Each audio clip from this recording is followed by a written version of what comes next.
जम्मू कश्मीर में इस वक्त एक बड़ा सियासी तनाज़ा, एक कंट्रोवर्सी शुरू हुई है जब से पीडीपी ने ये एलिगेशंस आयद की है कि नेशनल कॉन्फ्रेंस की सरकार के इस 1.5 या 2 साल के दौरान 25,000 से ज़ायद बैकडोर अपॉइंटमेंट्स हुई है और इसमें नेशनल कॉन्फ्रेंस के एमएलएज और नेशनल कॉन्फ्रेंस के कैबिनेट मिनिस्टर्स और एक उनका जो इत्तेहादी पार्टी है वो भी मुलविस है।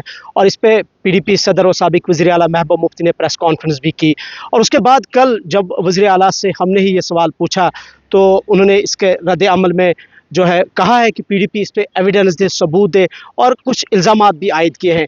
तो इस कंट्रोवर्सी के बीच में हमारे साथ है जम्मू कश्मीर की साबिक वज़ीर आला और पीडीपी सदर महबूबा मुफ्ती साहबा।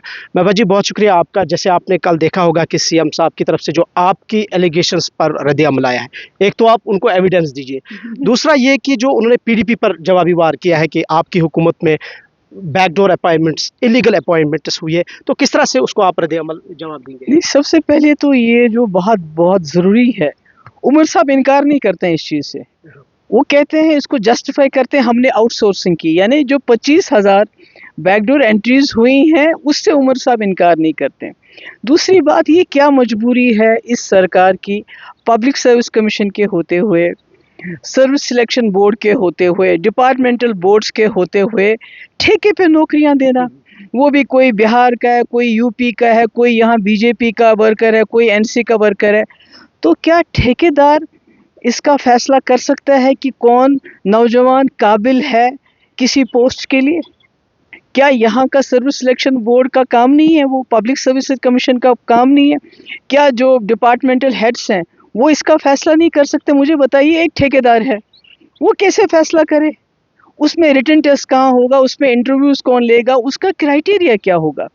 तो आपको शायद अंदाज़ा नहीं है, जब से ये सिलसिला शुरू हो गया है, गांव-गांव में जगह जगह दलाल घूम रहे हैं, 2-2, 3-3 लाख रुपए जमा करते हैं ये जो आउटसोर्सिंग के नाम पे।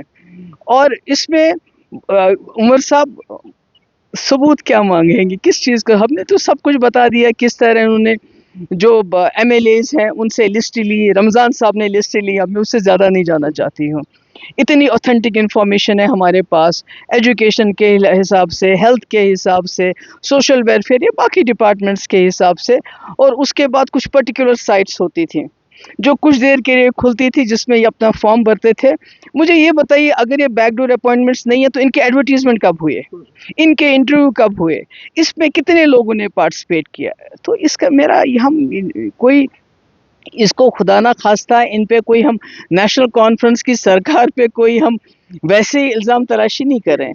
हम ये सोचते हैं कि जो नौजवान लड़के लड़कियां पिछले 2-3 साल से सड़कों पे हैं, रिजर्वेशन को रैशनलाइज के नाम पे, ओपन मेरिट के साथ नाइंसाफ़ी के नाम पे, आज जब ये 25,000 इन्होंने नौकरियां 25 महीने में बैकडोर एंट्री से आउटसोर्सिंग के ज़रिए, मुझे नहीं मालूम किन को दिए, तो जब नौकरियां ही नहीं बचेंगे तो रिजर्वेशन क्लास को क्या देंगे, आप ओपन मेरिट को क्या देंगे? कितनी बड़ी नाइंसाफ़ी है उनके साथ। दूसरी बात, जब वो कहते हैं जेके बैंक में, तो जेके बैंक में जो नौकरियां लगी हैं वो तो हज़ारों की तादाद में नहीं है, वो तो 400, 500, 700 होंगी। और उसमें तो बीजेपी पिछले 7 साल से लगी हुई है। वेरिफिकेशन किस चीज़ की बीजेपी करती है?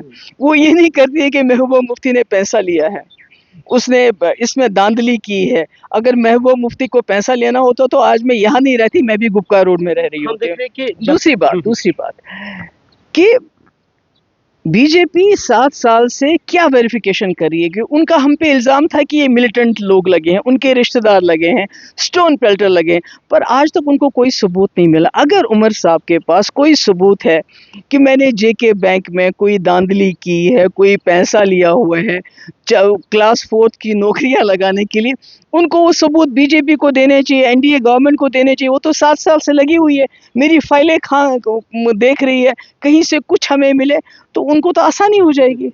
हम देख रहे हैं कि यहाँ तक कि जब से आपने आउटसोर्सिंग को रिवील किया है, इसका इंकशाफ किया है, तो एक तो नेशनल कॉन्फ्रेंस की तरफ से अक्सर जवाब आ रहा है कि जो हमने भी उनसे सवाल पूछे कि आउटसोर्सिंग कोई गलत नहीं है। दूसरा ये कि कल यहाँ तक कि उमर साहब ने आपको पर्सनल अटैक भी किया और आपके मामू का भी जिक्र किया है। देखिए, हम पर्सनल अटैक नहीं करना चाहते थे। किसी का भी कोई रिश्तेदार हो, अगर वो किसी को उसको कोई जॉब मिले تو رشتہ داری کی وجہ سے اس کو سزا نہیں ملی، مگر اس کے باوجود وہاں کھادی بورڈ میں 25,000 لوگ نہیں لگے، 100 لوگ لگے ہیں، جس میں ایک میرا کزن تھا. مگر جب میری نوٹس میں یہ آیا، اس سے پہلے کہ عدالت فیصلہ دیتی، میں نے خود ہی اس کو بولا مورل گراؤنڈ پہ ریزائن کرنے کے لیے. ابھی حال ہی میں آپ نے دیکھا ایک اسسٹنٹ رجسٹرار لگا ان کے ایک منسٹر کا رشتہ دار، میں نام نہیں لینا چاہتی. اس سے پہلے جو بہت بڑے ان کے سینئر لیڈر ہیں، اس کے 2 رشتہ داروں کو ریٹائرمنٹ کے بعد ری امپلائی کیا گیا. تو اگر آپ اس میں جائیں گے پھر تو نیشنل کانفرنس مجھے لگتا ہے وہ تو اس کا معمہ ہے، وہ تو فاؤنٹین ہیڈ ہے کرپشن کا. بالکل میں نے بار بار کہا اگر محبوبہ مفتی کو اپنے پیسے لے کے کرپشن کرنا ہو تو آج میں یہاں اتنا دور 30 کلومیٹر دور سٹی سے تھوڑی رہ رہی ہوں. میں گپکا روڈ تو سارا، اور میرے پیچھے بھی مطلب نیشنل یہ بی جے پی کی سرکار تو 7 سال سے پڑی ہوئی، کچھ اس کے خلاف ملے.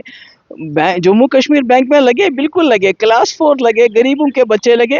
اب بی جے پی کو شک ہو گیا کہ اس نے ملیٹنٹوں کے لوگ لگائے، اس نے جماعت اسلامی کے لوگ لگائے، اس نے اسٹون پیلٹر لگائے، اس لیے وہ 7 سال سے لگی ہوئی ہے. تو عمر صاحب کو بھی چاہیے ان کو ثبوت دے دے. لاسٹ کوشچن، اور جیسے اگر عمر مجھے صاحب جیل نے میں ڈال سکتے تو ڈال دیں. آخری سوال، جس طرح سے اب کہا گیا ہے کہ عمر صاحب کی طرف سے کہ 2 کیبنٹ منسٹرز پریس کانفرنس دیں گے اور سارے اس معاملے کا جواب دیں گے.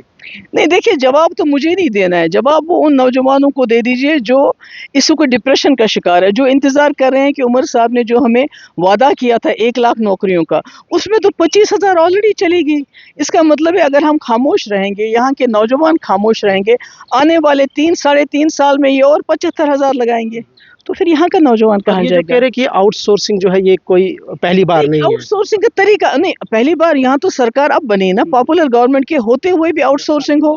کیوں؟ جب ہم نے رہبر تعلیم ٹیچر لگائے، مطلب تقریباً لاکھ کی تعداد میں ہم نے لگائے، اس میں تو کوئی آؤٹ سورسنگ نہیں کی، کیونکہ آپ کو ٹھیکے پہ نوکریاں دے رہے ہیں، اس میں تو کوئی کرائٹیریا نہیں رہتا ہے. تو اگر انہوں نے آؤٹ سورسنگ کی، کیوں ایس ایس آر بی قابل نہیں ہے، پبلک سروس کمیشن قابل نہیں ہے، جو آپ کے ڈفرینٹ ڈپارٹمنٹس ہیں کیا وہ ریکروٹمنٹ ایجنسیز قابل نہیں ہے، تو ٹھیکے پہ دینے کی کیا ضرورت پڑی ان کو؟ بہت بہت شکریہ آپ کے قیمتی وقت کا. یہ تھے ہمارے ساتھ سابق وزیر اعلیٰ اور پی ڈی پی صدر محبوبہ مفتی. ان کا بھی یہی کہنا ہے کہ جواب عمر عبداللہ سرکار کو دینا ہے. 25,000 بیک ڈور اپوائنٹمنٹس ہوئی ہے، لیکن اب یہ دیکھنا ہوگا کہ یہ کنٹروورسی اور کہاں تک چلی جاتی ہے، کیونکہ وزیر اعلیٰ کا ماننا ہے کہ ان کے 2 کابینہ وزیر جو ہے وہ پریس کانفرنس کریں گے اور اس معاملے کی وہ وضاحت بھی کریں گے. گلستان نیوز کے لیے ویڈیو جرنلسٹ محمد شفیع کے ساتھ عمران نائکو، سری نگر.